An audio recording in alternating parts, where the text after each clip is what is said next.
besties, and welcome back to the Paddock Girls Podcast. Today we are recapping all of the action and, let's face it, the waiting for what turned out to be a very wet weekend for Spa-Francorchamps. That's right, the Belgian Grand Prix delivered chaos as always with a 90-minute rain delay that felt almost as predictable as Eau Rouge being terrifying.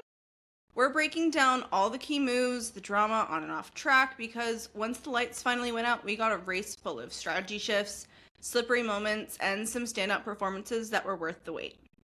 On today's episode, we have Hannah, Rachel, myself, Amy, and Mel is hanging out behind the scenes. So grab your poncho and let's get into everything that went down in the Ardennes Forest. Now, if you have been listening to PGP for a while or have listened to any PGP race recap before, you know that I am normally the one who is bringing you track changes.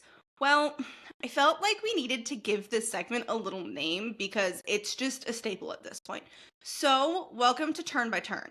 Make sure you let us know on socials what you think of the segment title. If you think of something different that you think is cuter, please let us know. I'm totally down to change this. Now, track changes are as follows. They resurfaced the racing line from the 50-meter brake marker board before turn 1 to the exit of turn 1. They also replaced the apex curb at turn 3.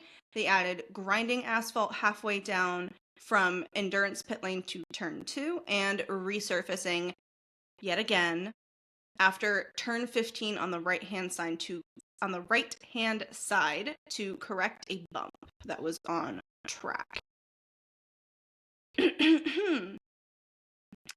Now, coming into this race weekend, I feel like if we're going to talk about all of the pre-race shenanigans that went down, we kind of have to talk about Yuki Tsunoda being what I would deem as peak Yuki. And losing his phone at Lake Como in Italy, apparently it slipped out of his pocket, and he made a post on his socials, like an Instagram story, where he made a call for help. I should really say help with air quotes. And people were actually like trying to find it at the lake for him. I think it was just really funny. I saw it on his stories and I just had to laugh because that feels really on brand for Yuki in some ways. Now, we do have a lot of team upgrades that came into this weekend. McLaren brought a circuit-specific upgrade. Ferrari also brought a circuit-specific upgrade along with 2 performance upgrades. Red Bull brought 2 performance upgrades and 2 reliability upgrades. Mercedes brought 2 performance upgrades. Aston Martin brought 2 performance upgrades and 3 circuit-specific upgrades.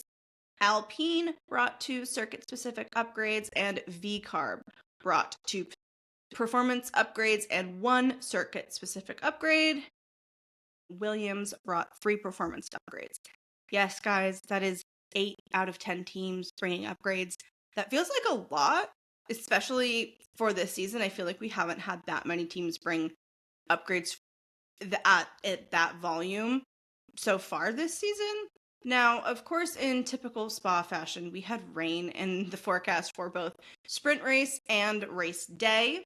We also had the whole Toto and Max situation in the press, which brought out the reminder that Max's exit clause does not take effect unless he drops below the top 4 in the driver's standings.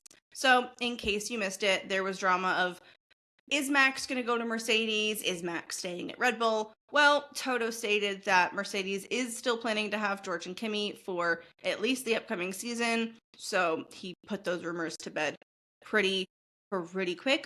This is also the very first weekend that we have had with Laurent Mekies at Red Bull and Alain at VCarb, Racing Bulls, AlphaTauri, whatever you want to call them. Or so. You got options. Always. Going into the weekend with free practice, it was kind of a pretty standard practice session. Not a ton really happened. I think the most eventful thing that summed up the practice session was Isaac falling asleep in his car during FP1, just like in the garage, the little nap time, taking a cue from Lando, I guess. That honestly made me giggle so much. That is just like, feels very on brand for Isaac in some ways. Literally. And coming out of FP, I guess I would say FP1, but it's just the only free practice session. So out of free practice, our top 3 were Oscar, Max, and Lando. And your bottom 5 was Esteban, Pierre, Yuki, Franco, and Ollie. Now, it was a sprint weekend, which honestly, I kind of forgot it was a sprint weekend until like Friday, and I was just like, okay, this is happening. It was not the start to sprint quali that I think Max wanted, because he was just kind of like chilling in the pit box for a little bit. We did have a spin from Kimi Antonelli and a lap deletion for Ollie Bierman, which left both of them in the drop zone with only about like 3 minutes left in the session. Absolutely devastating for our credit card fraud twins. I know Ollie got through, but it did feel really bad for Kimi. He was trying so hard this weekend, and it's rough, especially when it's sprint quali, I feel like. It was just not the best start to a weekend for him, I guess. I feel like the most heartbreaking moment for me was Lewis Hamilton spinning off the final chicane due to a rear wheel lock that brought out a yellow flag. He just sounded so like disappointed and frustrated in the post interviews that he did. It broke my heart. I know Mel, who's hanging behind the scenes, is our Lewis girly, and I bet you money that she was just as upset as I was watching this. We love that. It was very sad because when you watched it, or when we all watched it, I was like, come on, Lewis, like, what the heck? And then that happens and you go, I have no words. I'm done. Because it's Lewis. And then, I hate to say this, but the people who did not make it past SQ1 was Alex Albon, Nico Hulkenberg, Lewis Hamilton, Franco Colapinto, and Kimi Antonelli. Sad days. Now, when we moved on to Sprint Quali 2, I really was not expecting to see Oscar Piastri starting the session with 3 purple sectors, only to get hit with a track limits lap deletion. That really hurt my soul on so many levels, but at least I did have something to cheer about, and that was the fact that I know at minimum the PGP girls heard me screaming, if not the entire East Coast, with the fact that Gabriel Bortoleto was in like P4, P5 for a lot of the session. I was losing my mind, and I know Hannah probably was too, because we love Gabby. We also had Esty Bestie in P4, which was just wild to see, and Oliver Bierman popping up into P7. It was just like a wild time for Haas. Yes, it is still just a sprint quali, but like still, that's nice to see. Yeah, I mean, Sauber and Haas, I feel like have been kicking ass lately. I'm here for it. I love seeing them up in the points. Nico on the podium. I think we all loved seeing that. Out of SQ2, we lost Liam, Yuki, George, Fernando, and Lance. Now, I don't know exactly how they managed to pull this off between SQ2 and SQ3, but Carlos Sainz took a new power unit because he was having issues that impacted the first half of the session for him. So that was definitely not an ideal thing for him, and definitely not how he wanted his weekend to kind of go, because that does impact you in some ways. I will say I loved seeing so many of the drivers' families with them this weekend. We had Lando's parents were with him, Pierre's parents were with him, along with Antoine Hubert's mother at minimum. I don't know if his father was there, but I know his mom was there. Esteban's parents were there, and some of Gabriel Bortoleto's family was there. It was just nice to see like so many different families in the garages this weekend. I feel like a lot of the times we normally see like Jos Verstappen is there, or like Lando's parents. Lando's dad at minimum is normally like kind of always around. So it was just nice to see some new faces. We also had Nicole Piastri, the queen herself, and Oscar's grandfather in the McLaren garage. We did have Nicole there. Oh, speaking of Nicole, please tell me that both of you saw Nicole with her other son Her in the oldest Red son, Bull yeah. garage, Yep. seeing Yuki. How oh can my you God. not? How can you have It's missed amazing. that? Couldn't love her enough. I have no words for her. Like, the iconicness that radiates off of her is like, please keep going. Like, never change. Literally. Nicole Piastri, we love you. If you ever want to come on the podcast, we would all fangirl so We would hard. die. I love her threads that she posts in, like, on X and stuff like that. I'm just like, I love it. Nicole Piastri is like the only reason I have kept my Twitter. But I will say that the amount of driver families that we've seen at the tracks this year, I feel like have gone up versus previous years. Yes. Maybe I've not paid as close attention, but I will say, like, Kimi Antonelli's family, Ollie Bierman's dad being there. I mean, we always see Lewis Hamilton's dad as much as we can, or when he can make it. And then, of course, Jos Verstappen. But I definitely feel like we've seen an uptick as far as, like, family interactions at the track. I feel like because we have rookies, I think that maybe kind of helps a little bit, because when you've got younger drivers, like, their families don't want to go that long without seeing them in some ways. So, like, I don't blame them. Neither do I. I also would be like, no, I don't want to go that long without seeing you. Like, I couldn't hang with that at all. What I will say I loved was the F1 TV team's idea that the final session of sprint qualies should actually be done one driver at a time, where the drivers go out in reverse order of how they stacked up at the end of sprint quali 2. I just feel like it would be like maximum chaos and like give you enough time to see each driver and how they like put a lap together. I feel like it'd be really cool. Yeah, I feel like that would be like super stressful to watch, but like in a good way, where you're like on the edge of your seat in anticipation. It would just be really exciting to watch. Yeah. Now, towards the end of sprint quali 3, initially we saw Max Verstappen with pole, but Oscar Piastri came in and just kind of really went, thank you very much, I'm going to take that now, and pulled out a pole by 0.4 of a second. Your top 10 at the end of sprint quali 3 was Oscar, Max, Lando, Charles, Esteban, Carlos, Ollie, Isaac, and Gabriel. Now, post-sprint quali, Pierre was under investigation for potentially impeding Yuki at turn 17, though the stewards did decide that there was no further action needed, and George was also summoned to the stewards for failing to meet the max delta time and driving, quote, unnecessarily slowly. He was just given a reprimand, which is nice. Nobody really wants to get, like, a penalty for something like that. It's also his first reprimand of the season. Now, for sprint quali, while the forecast may have called for rain, it thankfully didn't hit during the session, which was really nice to see. Pierre didn't even get to truly start the sprint race due to a suspected oil leak, which really honestly has got to suck for both Pierre and for his crew in the garage, because nobody really wants to have that happen.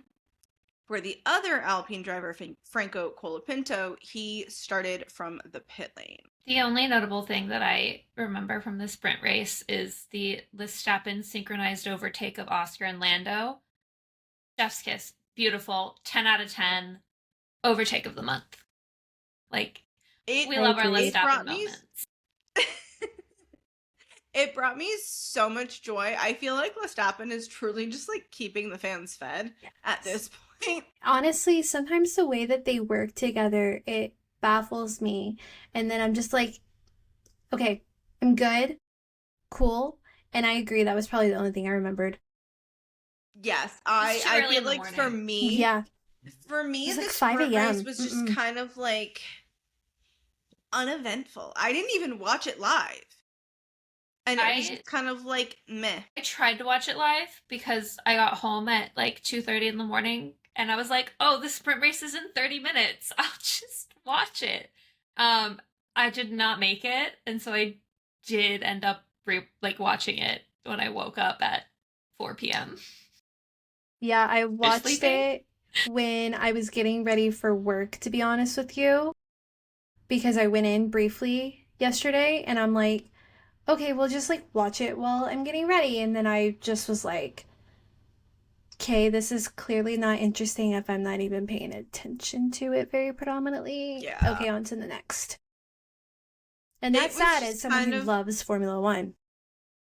Yeah, I feel like this year's sprint races have been just like hit or miss. Some of them have been really fun, and this one was just not one of those, which like sucks. But it was meh. It is what it is. By the end of the sprint race, our podium was Max in P1, Oscar in P2, and Lando in P3.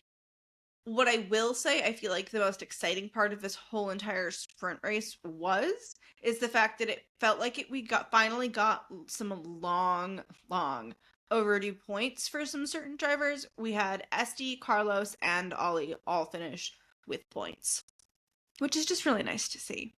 Now, as we said, sprint quali was just kind of meh, so we are going to jump straight into quali because I feel like quali was at least a little bit more interesting. In Q1, we started out quali with Lance Stroll running over Nico Hülkenberg's front wing in the pit lane at the top of the session. It just had me shaking my head at that point.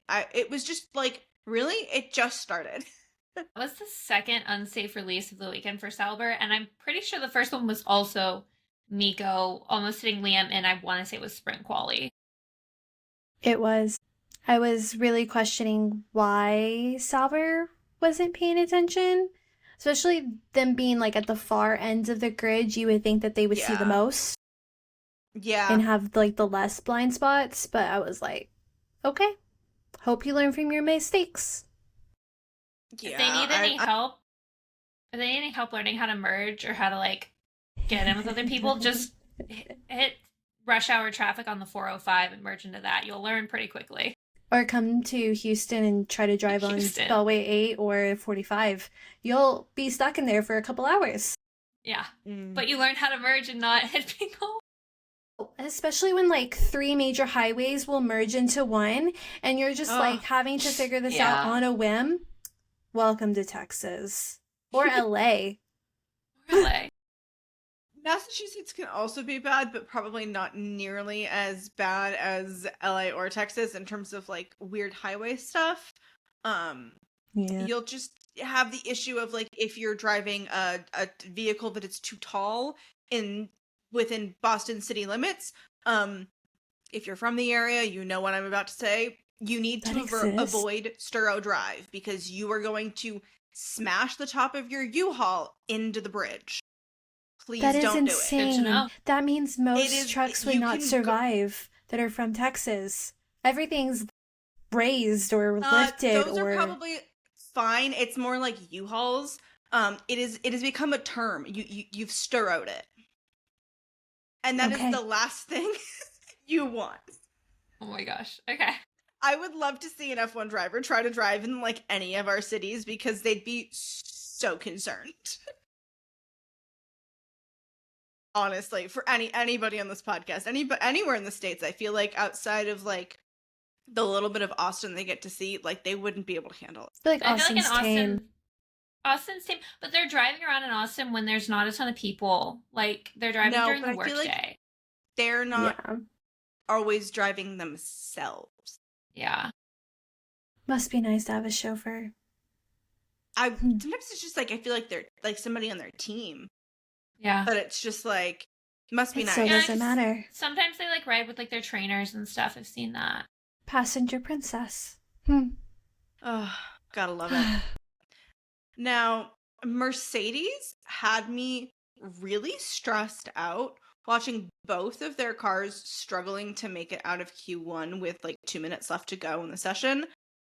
Guys, really, the sport is already bad for my heart. Please, for the love of God, stop adding to it. Toto, please get your team together. Thank you.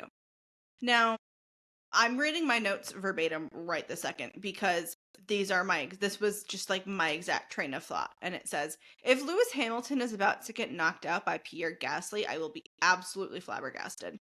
And honestly, I was. But it wasn't because he got knocked out by Pierre Gasly. It was because he got hit with a lap deletion for track limits. Honestly, that was wild as fuck. His reaction was beyond valid. I also would kind of be pissed off. He had issues with his outlap as well. It was just like not a good thing to see. Like a 7-time world champ being out because of track limits just feels crazy. Audibly gasped at that time deletion. That was just devastating. However, we're just going to go ahead and say Mercury's in retrograde, so I'm just going to blame it on that. Unfortunately. Sadly. Mercury's in retrograde. Consider that your warning for the rest of the season. No, literally. Expect chaos around every turn. Literally, though. Oh. The thing that brought me so much joy, though, despite watching Lewis's lap time get deleted, was Gabby, because his reaction had me cackling. Because he said, oh, fuck yes. Gabrielle Bortoletto, you little icon. Like, that is one way to react to a 7-time world champ going out, and meaning that you get to go through to Q2. I love it. It was the best radio message I think I've heard in a really long time. Love Gabby. If anybody knows me on this podcast, that man is the best. And Goodrich.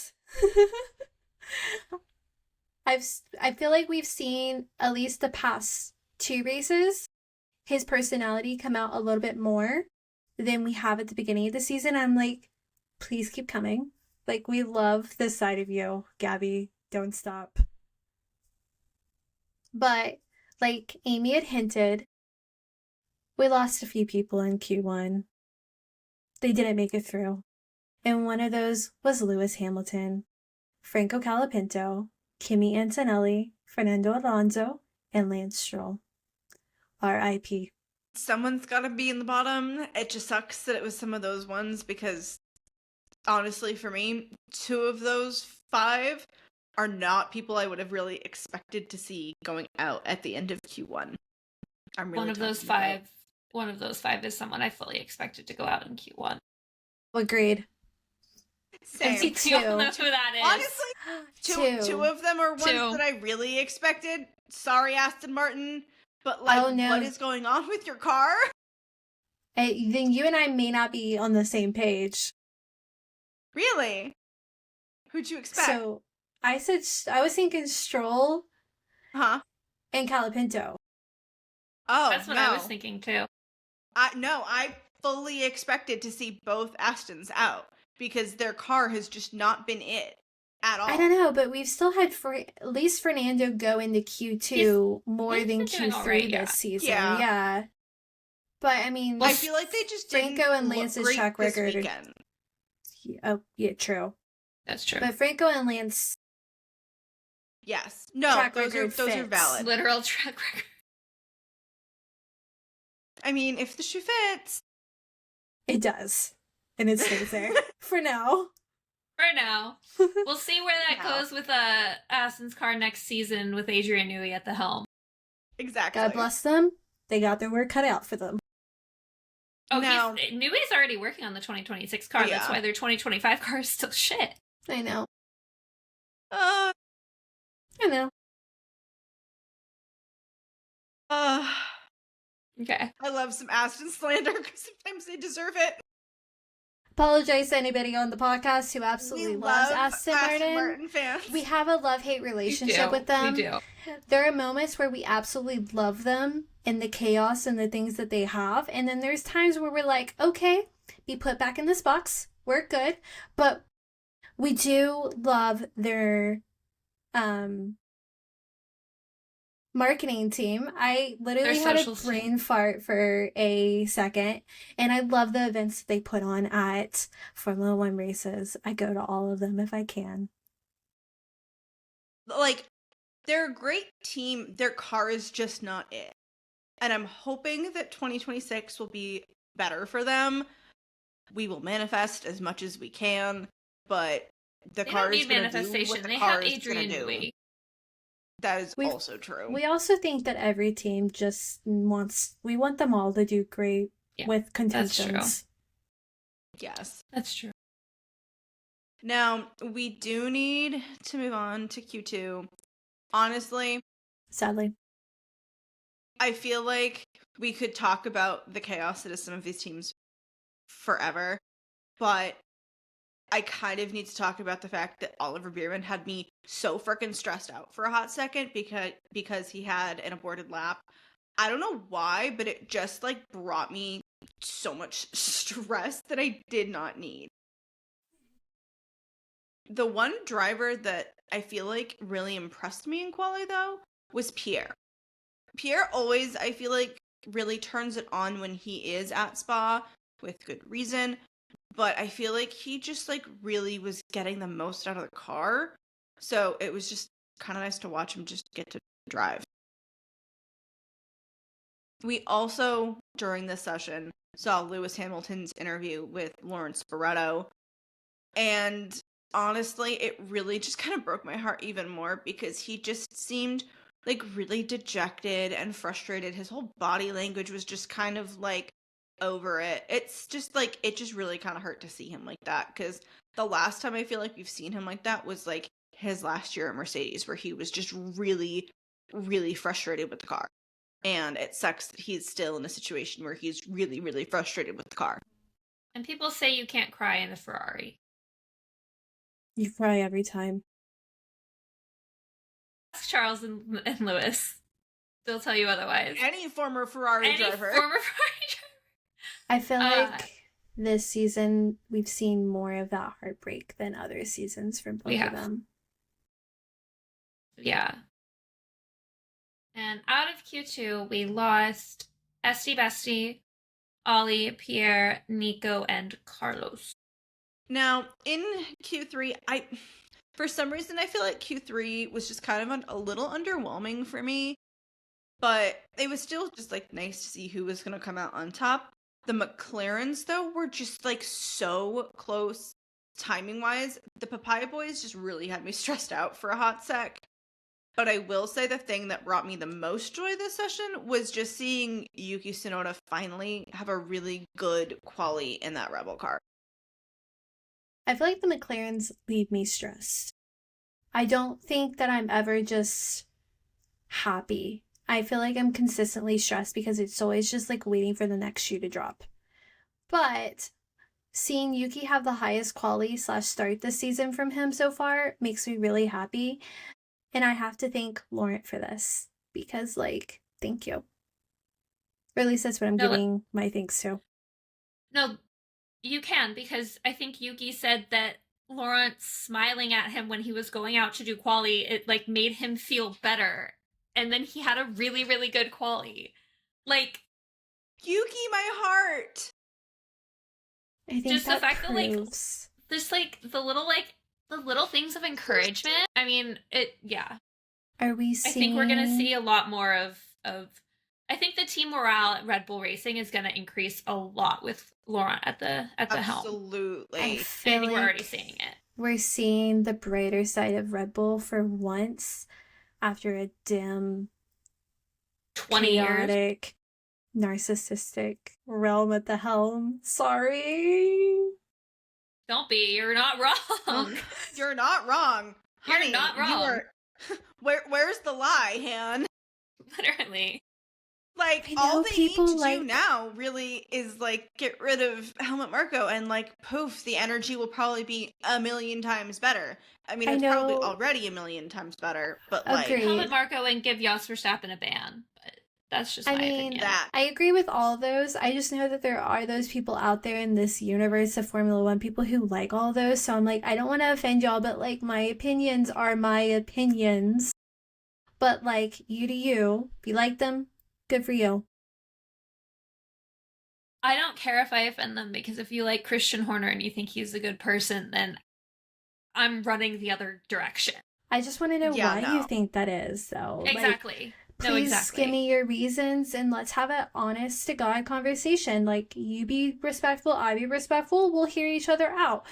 But in my extensive knowledge of watching Formula One, he has laid signs out where you're just like, okay, like, what's going on here? Like, Why? you can respect what he has been able to do with the team in The terms of accomplishments, results, yes. wins, accomplishments, all of the stats. Agreed. But you can very much so disagree with who he is as a person and how he ran the team in terms of just the decisions that he made. Wholeheartedly. Yes. Wholeheartedly. Yeah, for sure. For sure. Like, I've seen people who have been going as far as to, like, now that Horner's not with the team, they've been, like, throwing out their Red Bull merch. And I'm like, no. Respect that. Like, I respect what he was able to do with the team, but, like, I do not respect him as a person. Two different things. I feel like he was, like, a lot better when the team first started.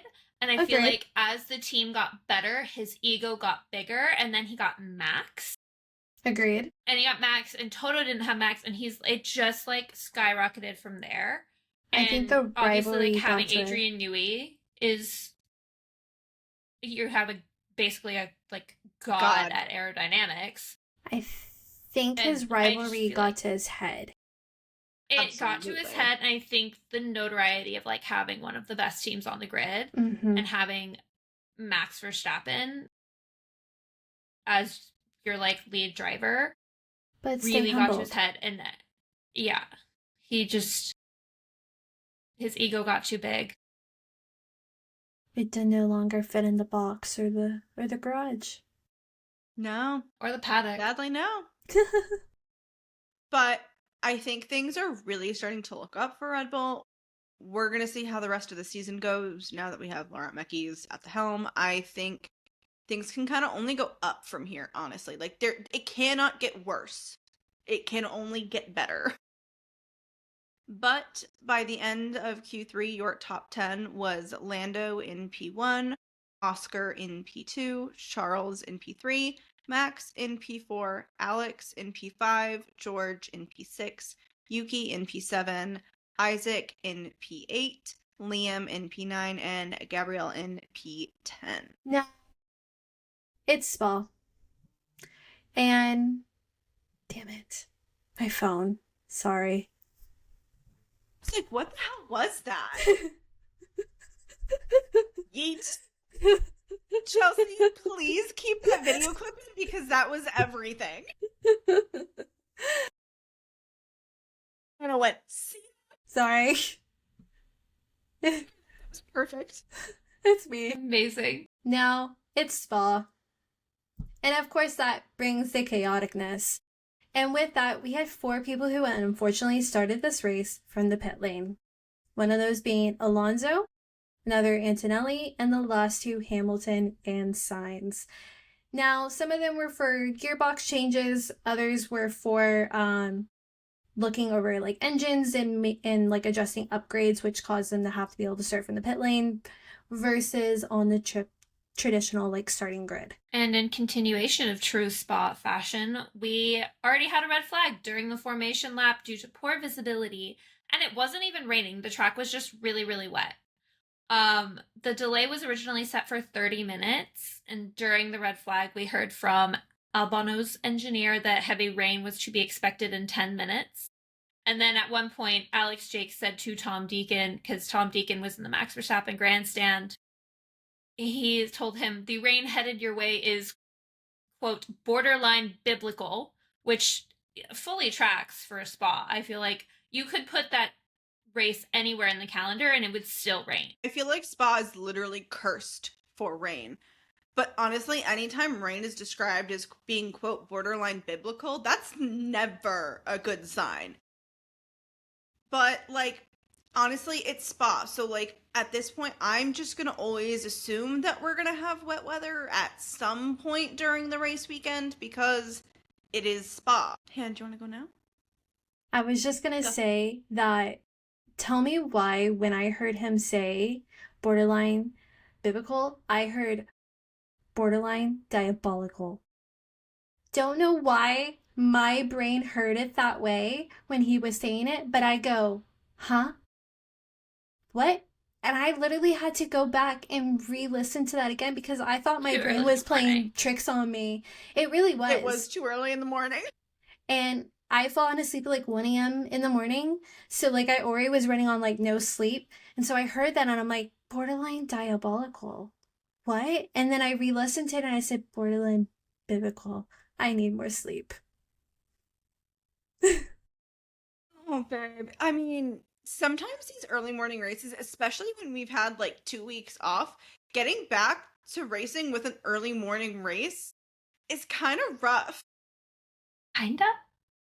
I gotta wake up at 6. My races are at 6 a.m. Mine was at 8. Sorry, my love. Yeah. But I'm a person who has to watch like pre-race and see like the track walk and everything. It's just something I have to do. So 7 a.m. and you're like laying in bed and you're like, I'm trying to watch this and you're like, I can't. Yeah. Honestly though, I think my favorite thing, this is the first time I have heard them use this term. Maybe it's not a new thing and I just haven't actually heard it before.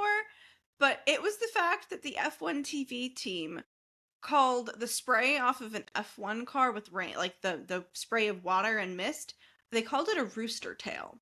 And it gave me such a giggle because I have never heard that before.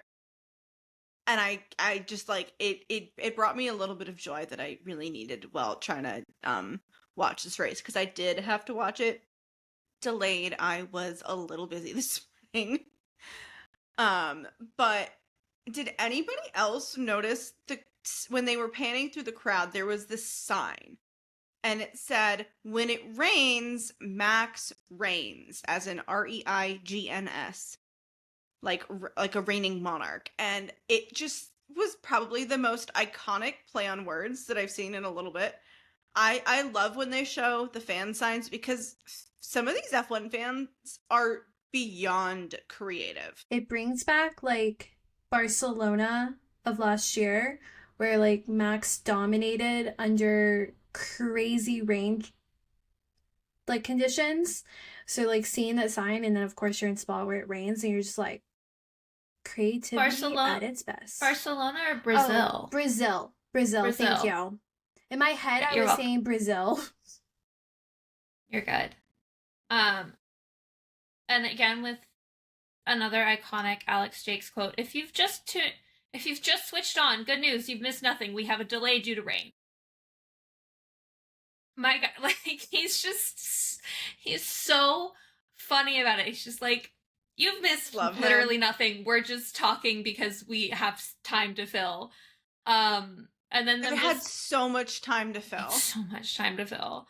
The TV producers panning to the Red Bull mechanics having tea, their little like plastic cart, like little cart with little tea all over it. I was like, okay, this is clearly not going to start up anytime soon. I'm going to go get myself some donuts. So I had a little donut run and then I came back and Tom Deacon is quickly becoming one of my favorite pundits. He is so funny. He was just partying it up in the Max Verstappen grandstand with all of the fans. He was getting, like, decked out in gear from them. Like, he got a scarf. He was doing the Macarena with them. He was just my guy was having a blast. And I need to see more of that. That was so funny. And in another truly iconic move, a vendor stand outside of the Max Verstappen grandstand ran out of beer during the red flag. Very Belgian. I have to agree with Rachel. I think Tom is quickly becoming one of my favorite pundits. Like, he kind of gives, like, this might not make sense to anybody but me, but he kind of gives, like, young Will Buxton energy. Like, I can see that. Like, it just, I don't know why, but like they just feel like they're the same vibe to me, at least. I feel like we need to send Tom out to like fan grandstands like every race now. Like, please, Can he just be like the grandstand guy for a little bit? Because he looked like he was having the time of his life. He really did. like he was having the absolute time of his life. What honestly had me laughing my ass off was the fact that they ran out of beer. Because, like, y'all know that if this race was in the States, people would have lost their shit. Dakota, they don't run out of beer ever, but they do run out of water. They will run out of water. We always are going to find an excuse to bring that up because it's really a problem, guys. Really big problem. It's a really big problem. It's a really big problem. It, as Hannah can also attest, being from Texas, not surprising. Not surprising. What was even worse not to is run like beer always plentiful. Water. Yeah. Never. What's even crazy is like there's smaller race. Like we went to the 24 hours of, or like the Lone Star Le Mans. Yeah, which is like 8 hours full of racing. And they ran out of water. What? Yeah, they ran out of water. And you know how many people were there? A couple thousand. You know how many people go to an F1 race? Like hundreds of thousands. And that was also Labor Day weekend, which was like twice as hot as Formula One. I remember. We were dying. Now, I think the thing that honestly made me laugh the most was the fact that the Alpine team posted a picture of Pierre Gasly playing Connect 4 on his phone. I feel like we need to come up with some, like, interactive activities for these drivers to do during, like, rain delays or red flags, whatever. Like, make them do something, like, with the F1 TV team or something. Like, I don't want them just sit there. Like, make them do something. I feel like that'd be way more fun. I will say my favorite part of them trying to kill time was them showing Jillian Palmer's interview with Nico Hülkenberg. I just think it was a fantastic interview. And I didn't realize that Nico had overruled the team at times during Silverstone. And by far, that is some iconic king shit, Nico. I have not a singular note for you. Truly. That was really cute to see. I really enjoyed that. And then after a nice long 1 hour rain delay, we got a start time. It was 7:30 a.m. California West Coast time. Don't know what time that is in Belgium. And it was a safety car start, or a rolling start behind the safety car. I think safety car went in at like lap 4 or 5. Yeah, and what would Spa be without rain and a delay? I mean, at this point, the years we've been watching Formula One, it's expected, and it brought the chaos. It's normal. If we didn't have it, I wouldn't know what Spa is, to be honest with you. And I think one of my favorite things was just we had an absolutely killer overtake by Oscar for the lead of the race almost immediately after the safety car went in. They got that green light to start racing, and he's like, all right, bye. It just right around... It's like lap 4, lap 5, yeah. 4 or 5. I think that's about when the safety car went in. Yeah. Yeah, but it was just it was almost immediate. He just like went for it, and I thought that exactly. I was like, that's just killer. It was like the second turn, and oh my gosh, the battle between Lando and Oscar has been insane all season to watch. But Oscar taking it just immediately this race. He's like, I'm at plane, let's go. I will say, though, my favorite thing was watching Lewis Hamilton. It was like lap 10 or so. He was just like killing it. As the F1 TV team said, he was kind of giving like old school Lewis. He went from P18 to P10. That is just absolutely wild work, Lewis Hamilton. No notes. Literally. One of my favorite comments that I saw was someone said that Lewis was going star mode a la Mario Kart, and like, yeah, that's accurate. If you've ever had star invincibility, a little power in Mario Kart, you know what I'm talking about, and it was incredible to watch. He was just like gone. Yeah, I think Lewis got some of his tenacity back this race that we've been waiting or wanting from him all season. He was also doing amazing with like tire and grip compared to the others that I saw, and compared to the rest of the weekend that he was having. I feel like he needed this. Now, we hit lap 20, and Gabriel Bortoletto is just like, I feel like he's finding his confidence because he started piping up saying Nico needs to either needs to overtake Liam or move out of the way. And, like, for a rookie, I love to see the confidence. No, same. I love seeing the rookies grow throughout the season and get more comfortable, like calling things out and voicing their opinions and stuff when, you know, they're in a supportive environment. Supportive being the key word. But the way I squealed at that, because like Gabby getting his feisty side back, or at least just now showing it to us, and then they were also at the point where they're like P9th and P10th on the grid. So upgrades are upgrading for them, and they did end up switching places. And at this point, most teams are on mediums after switching off slicks because of the track drying up. And then around lap 27, we start seeing drivers have tire degradation, and Kimi having a battle with Alonso, which he overtakes to be in the 14th when he started in 19th. So, like, let's go, Kimi. Now, fun fact about Fernando Alonso. He's actually going to be 44 on Tuesday, and that's crazy to think about. 44 years old. And he is officially the most experienced driver in F1 history. Obsessed. Obsessed. As Mel says, our youngest rookie ever. We love you, Nando. Truly. But, like, I have to mention this. Am I the only one that laughed at Alex's commentary when he said, you have to assume Lando is giving it all he's got on, like, that he's giving it all that he's got on the hard tires, and saying Oscar is staying consistent versus Lando's wavering? I was like, man, stop pointing out things that we don't want to hear. Please keep it to yourself. Alex is going to say the things that need to be said, even if you don't want to hear it. Yeah. True. Now, around lap 33, and my jaw dropped because they show how many laps has each driver, like, done with the tire that they have on their car. And Oscar had done 19 laps on the same medium tire. Like, okay, I love a little tire whisperer moment. I think it's a really, really fun, but my jaw dropped when the team, like, really seemed to want to push those tires till the end.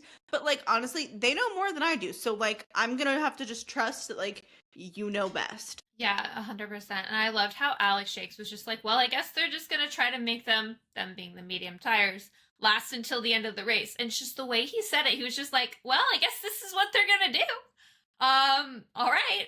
And it's always so funny to hear him give commentary like that, because he's just like, all right, let's see where this goes. Also, not gonna lie, I kind of live for when Charles is ahead of Max, because he's like the only driver on the grid that really knows all of Max's little tricks and moves and kind of how to defend against them. And so his defending is always just top tier when Max is trying to pass him. I got a text from my dad, who is the biggest, like, Max Verstappen fan, and he said, quote, Charles needs to speed up or get out of Max's way. And I said, unfortunately, that's not how racing works. And if anyone on the grid knows Max's tricks and how to defend from him, it's Charles. And he goes, ugh, fine. I love Charles. Why is that text so on brand for your dad? Howard, it's so on brand for Howard. I love it. But please tell me I'm not the only person who felt like this race was both stressful and uneventful at the same time. Like, there wasn't really any major chaos. Yeah, we had the rain delay, but, like, they didn't really race while it was raining. And we had not a singular DNF this race. Like, there was no spins, nothing chaotic. Like, I just kind of was like, how are you stressing me out but underwhelming me at the same time? They kind of stayed where they started. Kinda. Yeah. A little bit, yeah. I mean, I want to say it's just because it's Spa. I feel like you can't race at Spa without a little bit of stress. And I think just because of the way the track is and the weather is always kind of unpredictable. I mean, you can always count on it raining at some point in the weekend. It is still Belgium after all. I was there in May of last year and it rained a lot. So it's just the way it's kind of like England. It's always going to rain. Literally. But I also just want to go back and talk about how supportive Laurent has been of Yuki and how he had Yuki's car fitted with the upgrades similar to Max's car instead of just keeping the upgrades as spares for Max like Horner was. And then all of a sudden Yuki's like qualifying P7. And then Laurent apologized live on F1 TV for bringing Yuki in late to pit and then that costing Yuki positions. Like he's like, we owe Yuki an apology. And I was like, hold on. That would never have accountability. Wow. It's the first time for everything. Right? I just thought that was that was 100%. If I didn't think we were at a turning point already, I'd be like, oh, this is gonna be we're gonna do a full like 180. This is a total turning point for them. I mean, literally, that would never have happened in the old Red Bull. Like, admitting that you made a wrong call, never. Not in public. Maybe in, like, a post-race debrief, but, like, never to the media. God, that Laurent really went, nah, I'm gonna make this shit fair. Like, real fair.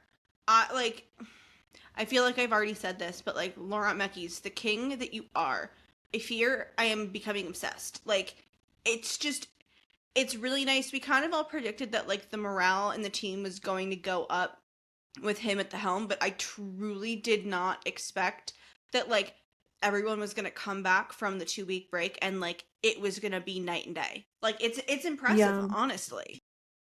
To be honest, it just further showed the divide at Red Bull that previously exists, that Laurent exposed the injustice of the team.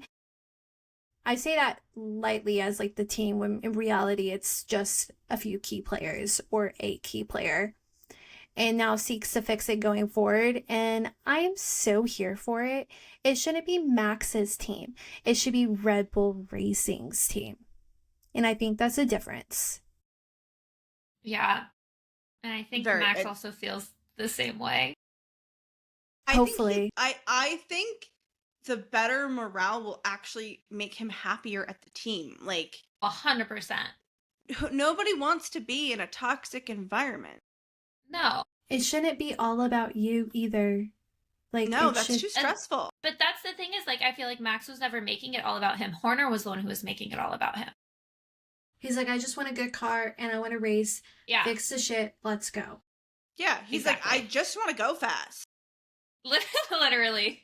I just want to go fast and then go back to my hotel room and get on my sim and I race. Or hang out with my kids.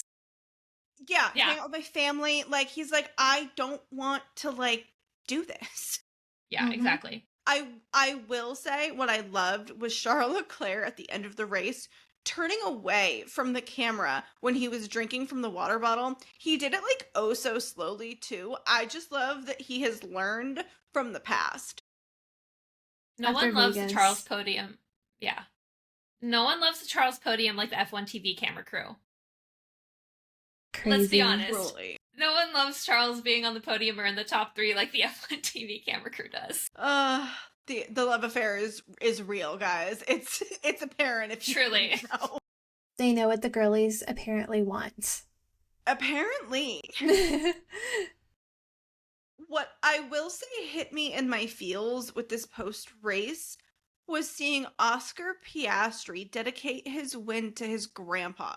I was fighting for my life to not cry. That was just so sweet. I loved that. He also has officially matched everybody's favorite Aussie, Daniel Ricciardo, for Grand Prix wins, as he now has officially hit 8 wins in his career so far. And then to round out the day / the race, the fastest pit stop of the day went to Red Bull Racing, Yuki, and Ferrari with a close second, Lewis. Now, I just want to give you this fun fact. This is actually the first time Yuki's fastest pit stop has actually been higher than Max Verstappen all season. Yeah. We'd love a fun fact. Mm-hmm. Now, obviously, your top 3 was Oscar, Lando, and Charles. Our driver of the day, as it should be, was Lewis Hamilton, because that was an incredible drive. It Just really was. beautiful. And then, of course, we have to give it to our rookie. The fastest lap went to Kimi Antonelli. I love. But as we get closer to the summer break and just seeing how the first half of the season has gone, I'm very much wondering at this point which McLaren driver will win the Drivers' Championship. It is so close. They're like, I want to say like 12 or 10 points between each other at this point. I did not check the standings after today. Don't hold me to my numbers. But they are so close. So close. I know It's crazy.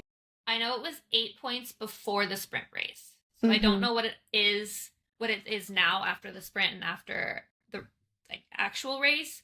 But prior to the sprint, it was 8 points. Yeah. I remember that much before I passed out before the sprint race started. Literally. Oops. Now it's not a PGP recap without some predictions, and we are headed to Hungary next. So I, as always, grabbed my pendulum and tried to figure out who the heck was going to finish on the podium. And I have to say, while this podium is kind of chaotic, I honestly really do dig it. And that is Oscar Piastri in P1, Yuki Tsunoda in P2, which, with how the car was looking this weekend, feels like it could be potential to maybe be on a podium. Maybe it's not a P2, but maybe it's a P3 with how Red Bull is looking, and Lewis Hamilton rounding me out with a P3. Again, it's a little chaotic, but I dig it, and it kind of now feels a little bit more doable than when I originally made my prediction. I feel like this is a toss-up for me because I want so many people to not only get in the points, but get on the podium. And I think for me, P1 would be Lando, because I just love that man. P2, Lewis Hamilton. He deserves it. And P3, Yuki. I want to see the redemption area. And with the shift at Red Bull, I have to hold out some hope, right? It can't be for nothing. I feel pretty much the same. I feel like there's always so many drivers I want to see get their points. But for the podium, I feel like it'll be Oscar and Lando. Who is in first and who's in second, or where they are on the podium, I could not tell you. I feel like it's such a toss-up. And then I feel like Lewis on P3 at least, because I feel like after today, I really think he's kind of finding his groove back, and I'm hoping Ferrari can get it together. Is that extremely delusional? Probably. But, that's the way I like to live. I would love to see Yuki in like the top 5. I don't know if a podium is quite in the cards as of like after this race, but I definitely feel like if things keep going the way they are, we'll see him on the podium before the end of the season. I will take that. Honestly, I feel like every day of the week. I feel like he could do top 5 though. I feel like he could hit the top 5. Absolutely. And with that, with our predictions, to close us out, we're going to have a team principal of the week this week. And that is going to be Laurent, because of how he's turned Red Bull around in like 2 weeks, a week and a half. Like, we got to give it to him. He's doing a fantastic job. So he's our team principal of the week. And that is a wrap on the Belgian, or what we call the Spa Grand Prix recap. From wheel-to-wheel battles, chaotic weather, of course, this race definitely gave us plenty to talk about, I would say. Make sure to join us next time as we head to the Hungarian Grand Prix, which is the last race before we hit a short summer break and maybe some silly season chaos in the works that we haven't gotten yet. Any thoughts about what is in store? Let us know on our socials. For all the F1 chatter between episodes, everywhere we are at Paddock Girls Podcast on TikTok, Instagram, and Threads. Until next time, see you in the paddock, or maybe in this case, see you at the next race. Bye. See ya.